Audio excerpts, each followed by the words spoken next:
Hi, Owen. Welcome back to English Conversations Made Easy. Today we're going to learn one of the most valuable conversation skills, how to keep a conversation going in English so you sound more natural and confident. Hi, Grace. This is exactly what I struggle with. I can start conversations now, but then they just die after a few exchanges. I run out of things to say, and it gets awkward. You're not alone. Many English learners can start conversations but struggle to keep them flowing naturally. The good news is that keeping conversations alive is a learnable skill with specific techniques. Today we'll learn how to ask better questions, how to expand your answers, and how to find natural topics that keep the conversation interesting. I really need this. Those awkward silences are the worst. They are uncomfortable, but here's what you need to know. Conversations die because of specific mistakes, and once you know what those mistakes are, you can avoid them. Let's start with the biggest conversation killer. One-word answers. What do you mean? When someone asks you a question and you only say yes or no or fine, the conversation has nowhere to go. For example, if I ask, "Did you have a good weekend?" and you just say yes, I have nothing to respond to. But if you say, "Yes, I went hiking with some friends. It was beautiful," now we can continue talking. So, I need to give more than one word? Exactly. The formula is answer plus detail plus question. Answer the question, add a detail or two, then ask them something back. This keeps the conversation bouncing back and forth like a tennis ball. Answer, detail, question. I like that formula. It's powerful. Let's practice. I'll ask you a question, and you use the formula. Ready? Ready. Did you have a good weekend? Yes, I did. I went to a new restaurant downtown with my friends. The food was amazing. How about you? What did you do? Perfect. You answered, gave details about what you did, and asked me back. That's exactly right. Now, let me show you what happens without the formula. Did you have a good weekend? Yes. Oh, that's good. Awkward pause. See? It died immediately. Exactly. One-word answers are conversation killers. Now, let's learn the art of asking follow-up questions. This is one of the most important skills for keeping conversations alive. When someone tells you something, ask them more about it. Like what kind of questions? Questions that show genuine interest. If someone says, "I went hiking this weekend," you could ask, "Oh, cool. Where did you go?" Or, "How was the weather?" Or, "Do you hike often?" Each question extends the conversation. So I dig deeper into what they said. Exactly. You're showing interest and giving them more to talk about. Let's practice. I'll tell you something, and you ask a follow-up question. Okay. I just started learning guitar. Oh, that's cool. What made you want to learn guitar? Perfect. That's an open-ended question that invites me to share more. Here's another. I'm planning a trip to Japan next month. That sounds amazing. Is this your first time going to Japan? Excellent. You're getting it. Now, let me teach you the different types of questions you can ask. There's who, what, when, where, why, and how questions. These are your tools for keeping conversations going. The question words. Yes. Let's practice using each one. If someone mentions they saw a movie, you could ask, "Who did you go with?" Who? "What movie was it?" What? "When did you see it?" When? "Where did you watch it?" Where? "Why did you want to see that one?" Why? Or, "How was it?" Each question word opens a different angle. Exactly. Why and how questions are especially good because they require longer answers. Why did you choose that restaurant? Gets a better answer than did you like the restaurant? Because did you like is just yes or no. Right. Those are called closed questions. They can be answered with one word. Open questions require explanation. Let's practice converting closed questions to open ones. I'll give you a closed question, and you make it open. Okay. Do you like your job? What do you like about your job? Perfect. Now try this one. Did you enjoy the party? What did you enjoy about the party? Great. One more. Are you busy this week? What are you working on this week? Excellent. You're converting yes-no questions into conversation extending questions. Now let's talk about active listening. This is crucial for keeping conversations alive. Active listening means really hearing what someone says and responding to the specific things they mention. Not just waiting for my turn to talk? Exactly. Many people are thinking about what they'll say next instead of truly listening. But if you listen carefully, the other person gives you conversation material. Let me show you. Listen to everything I say. I just got back from visiting my sister in Seattle. She just had a baby, so I was helping out. The weather was terrible, though. It rained the whole time. Okay. I heard sister, Seattle, new baby, helping out, and rain. Perfect! Now you have 5 potential follow-up questions. You could ask about her sister, about Seattle, about the baby, about what kind of help she needed, or about the weather. That's 5 different directions the conversation could go. Wow, so much material from one statement. Exactly.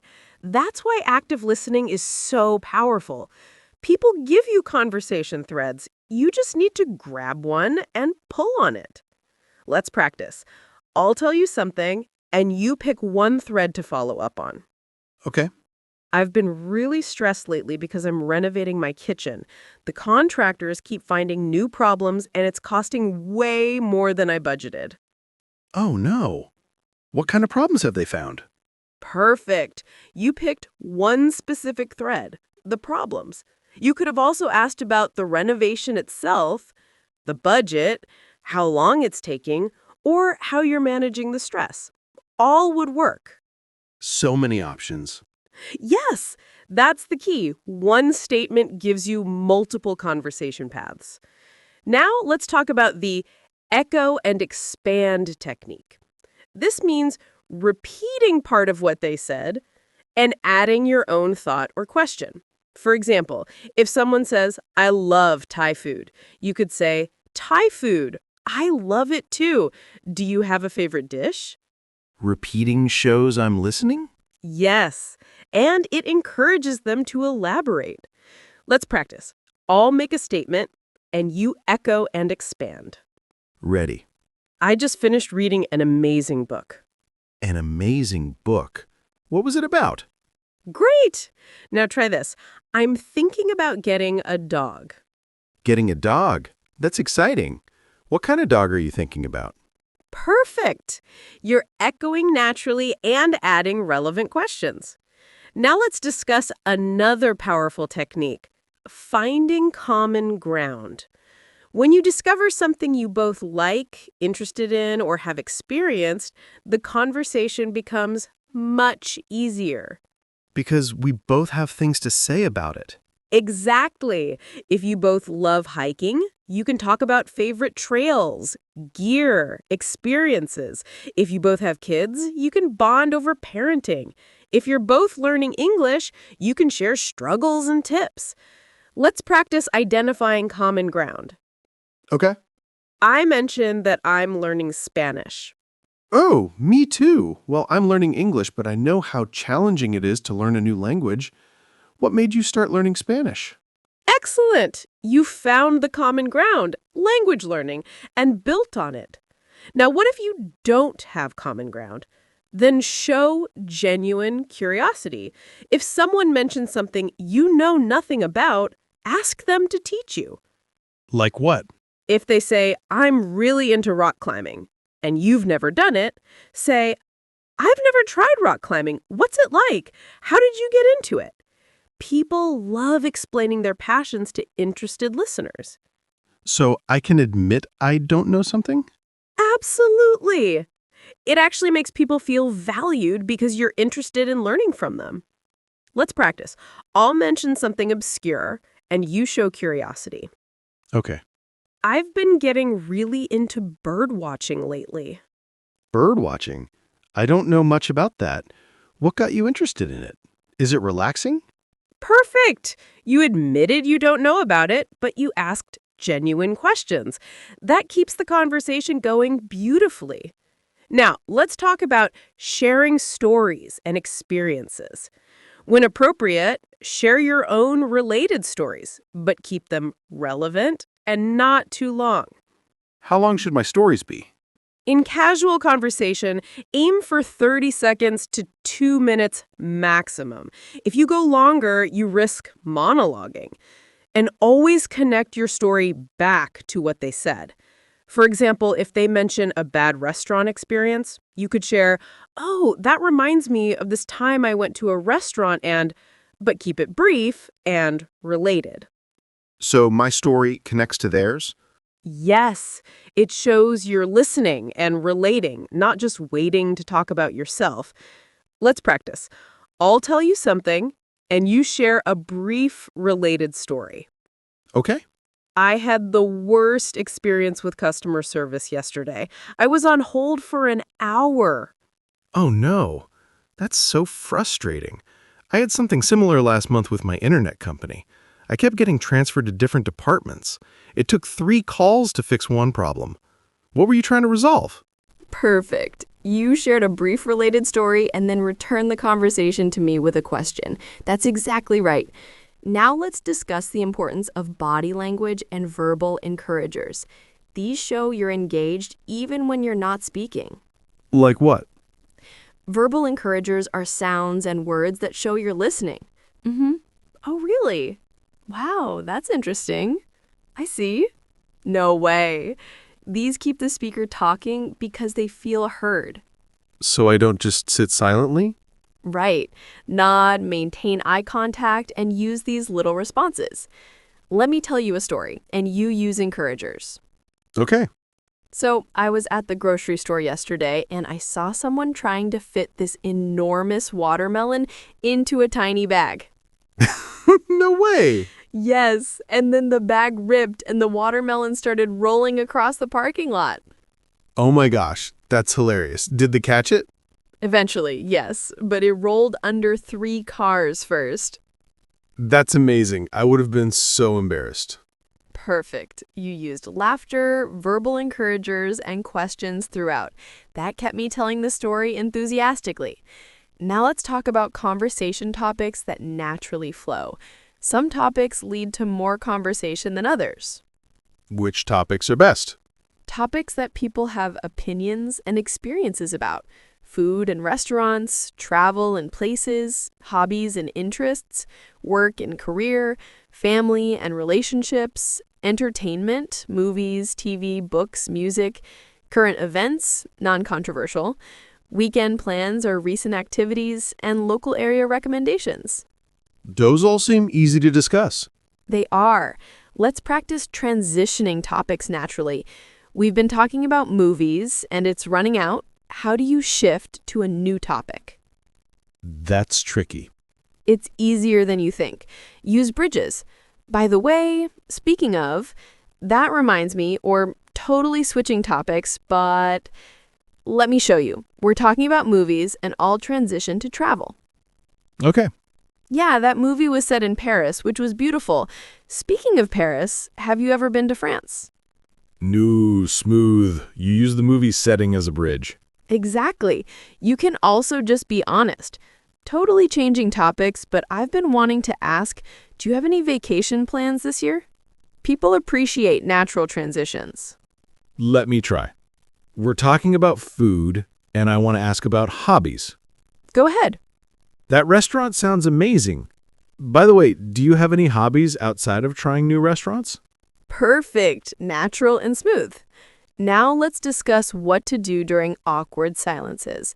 First, know that brief pauses are normal and not awkward. But if a silence extends uncomfortably, you have options. What should I do?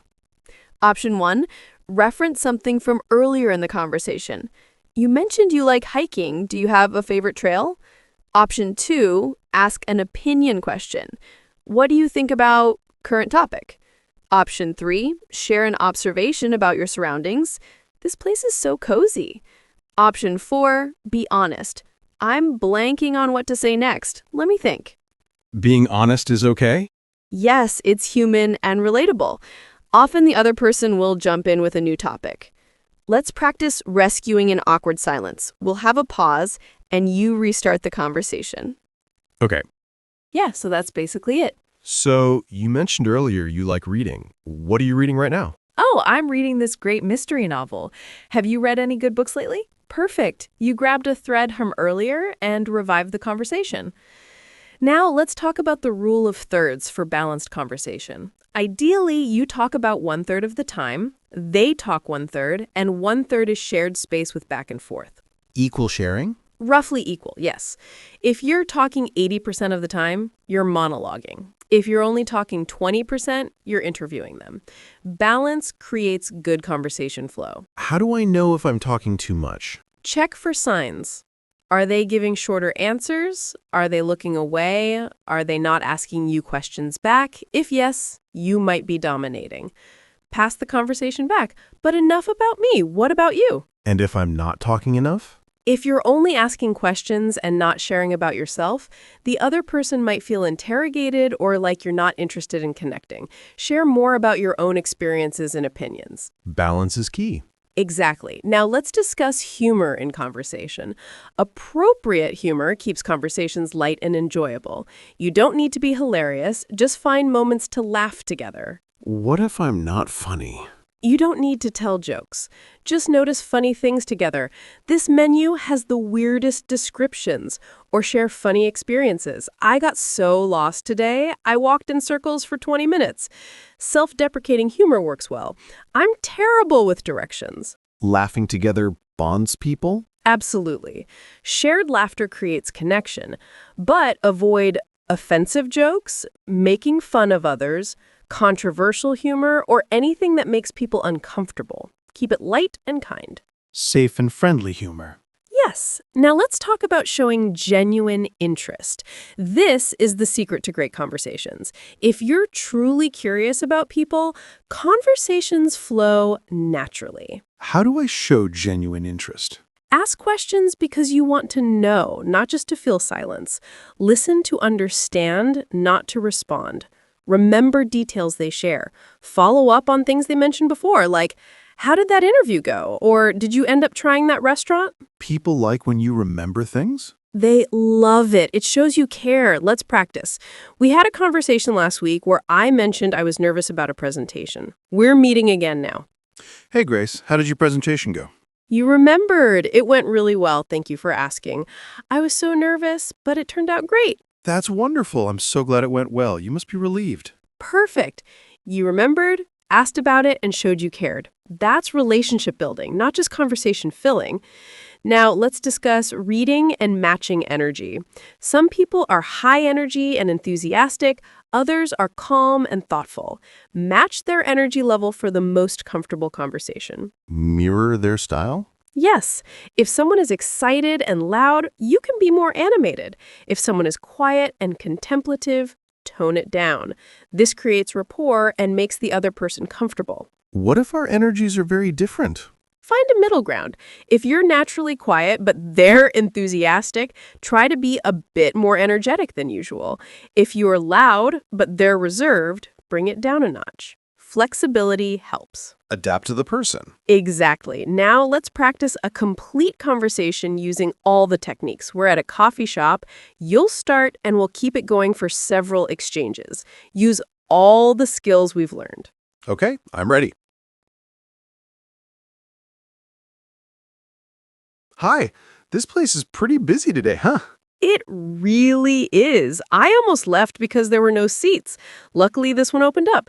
Do you come here often? I just discovered it last week, actually. I'm new to the area. How about you? Oh, welcome to the neighborhood. I live just 2 blocks away, so I'm here all the time. Where'd you move from? I moved from Seattle. I just started a new job here. It's been a big change. Have you lived here long? Seattle. I've always wanted to visit there. What's it like? And yeah, I've been here about 5 years now. What kind of work do you do? Seattle's great. Very rainy, but beautiful. I miss it sometimes. I am a graphic designer. I work for a marketing agency downtown. What about you? Oh, interesting. I actually work in marketing too, but more on the content writing side. Small world. Are you enjoying the agency so far? Yeah, the team is really nice, which helps with the transition. What kind of content do you write? Mostly blog posts and social media content for tech companies. It's fun. By the way, since you're new to the area, have you found any good restaurants yet? I can give you some recommendations. Oh, that would be amazing. I've been eating at the same 3 places. Where do you recommend? Okay, so there's this great Italian place 2 streets over. Perfect. That was a fantastic, natural conversation. Let's break down what you did right. You started with a situational observation, used the answer detail question formula, found common ground, marketing, showed genuine interest, asked follow-up questions, shared about yourself, and let the conversation flow naturally through multiple topics. It didn't feel forced at all. That's because you used all the techniques naturally. Now, let's do some rapid-fire practice. I'll make statements, and you respond to keep the conversation going. Ready? Ready? I'm so tired today. I didn't sleep well last night. Oh no. What kept you awake? Was it stress or something else? Good. Next. I'm thinking about adopting a cat. That's exciting. Have you had cats before? What made you want to get one now? Great. Next. This coffee is terrible. Really? Yeah, it does taste a bit burnt. Do you have a favorite coffee shop in the area? Perfect. Next. I can't believe how cold it is today. I know. It's freezing. Are you from a warmer climate or do you just hate winter? Excellent. Each response extended the conversation beautifully. Now, let's talk about conversation mistakes to avoid. Mistake 1. Interrupting constantly. Let people finish their thoughts before jumping in. Wait for pauses. Yes. Mistake 2. Making everything about you. If someone shares something, don't immediately one-up them with your bigger story. Acknowledge theirs first. So if they had a bad day, I don't immediately talk about my worst day? Right. Say, that sounds really tough, first, then maybe share your experience if relevant. Mistake 3. Asking too personal questions too soon. Build rapport before asking about relationships, money, health problems, or deep personal issues. What's appropriate early on? Stick to work, hobbies, where they're from, interests, light current events, food, entertainment, and plans. Save deeper topics for when you know each other better. Start surface, go deeper gradually. Exactly. Mistake 4, being negative or complaining too much. Some commiserating is fine, but if every response is negative, people will avoid you. Stay mostly positive. Yes. Mistake 5, looking at your phone while someone talks. This kills conversations instantly. Be present. Put the phone away. Definitely. Now, let's discuss cultural differences in conversation. In American culture, casual conversation jumps between topics freely. In other cultures, conversations might be more linear and formal. Americans change topics a lot? They do. Also, Americans often share personal information quickly. In other cultures, there might be more small talk before personal sharing. Neither is wrong, just different. Try to match the culture you're in. Observe and adapt. Yes. Now, let's talk about virtual conversations. Phone calls, video chats, texting. These require slightly different skills. How are they different? Without body language, you need more verbal encouragers, like, I see. Right. So people know you're listening. On video, look at the camera occasionally, not just the screen. In text, use emojis and respond with enough detail to keep the conversation going. More verbal signals in virtual conversations. Exactly. Now, let me give you advanced tips. Tip 1, the depth escalator. Start conversations at surface level and gradually go deeper if there's connection. From weather, to hobbies, to values, to personal experiences. Gradual depth. Yes. Tip 2, use callback references. If they mention something in an earlier conversation, bring it up.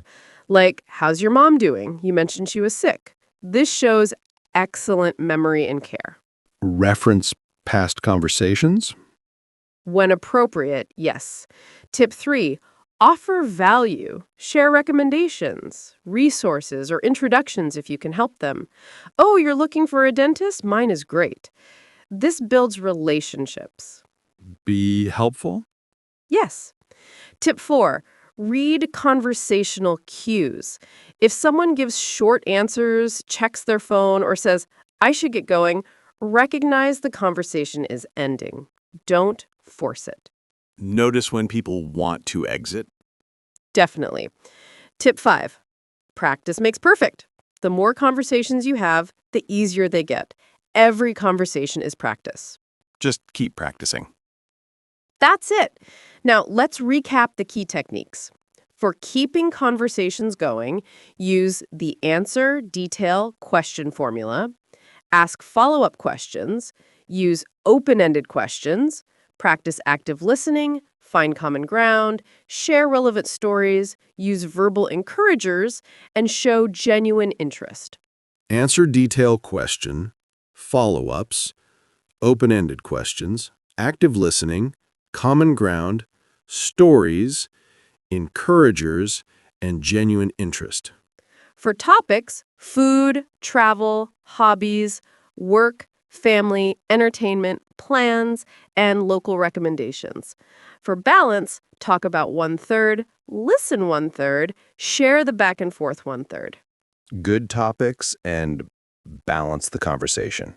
For avoiding mistakes, don't give one-word answers, don't interrupt constantly, don't make it all about you, don't ask too personal questions too soon, don't be overly negative, and don't look at your phone. One-word answers, interrupting, self-centered, too personal, negative, phone, all bad. Perfect summary. And remember, conversations get easier the more you practice. Your first few might feel awkward, but keep going. You're building a valuable skill. Practice, practice, practice. That's it. Now, homework time. This week, have at least 3 longer conversations. Aim for 10 minutes each. Practice using the answer detail question formula, use follow-up questions, find common ground, and notice what works.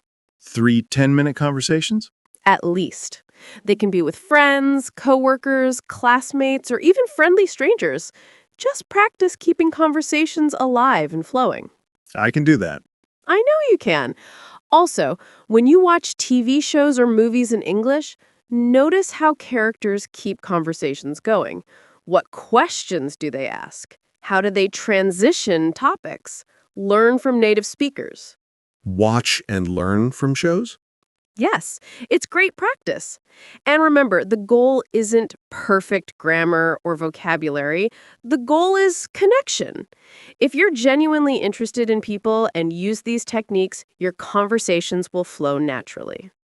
Connection over perfection. Always. People remember how you made them feel, not whether you used perfect grammar. Be interested, be kind, be present. That's what matters. Thank you, Grace. I feel so much more confident about conversations now. You should feel confident. You have all the tools you need. You know how to start conversations, keep them going, and end them politely. You're well equipped for English conversations now. I really am. And to all our listeners, thank you for joining English Conversations Made Easy. Remember, good conversations aren't about being clever or entertaining. They're about being genuinely interested in other people. Ask questions, listen actively, share about yourself, and let the conversation flow naturally. You've got this. Thanks for listening, everyone. Next time you're in a conversation, remember, answer, detail, question, and you'll be golden. See you next time. See you next time. Bye. Bye.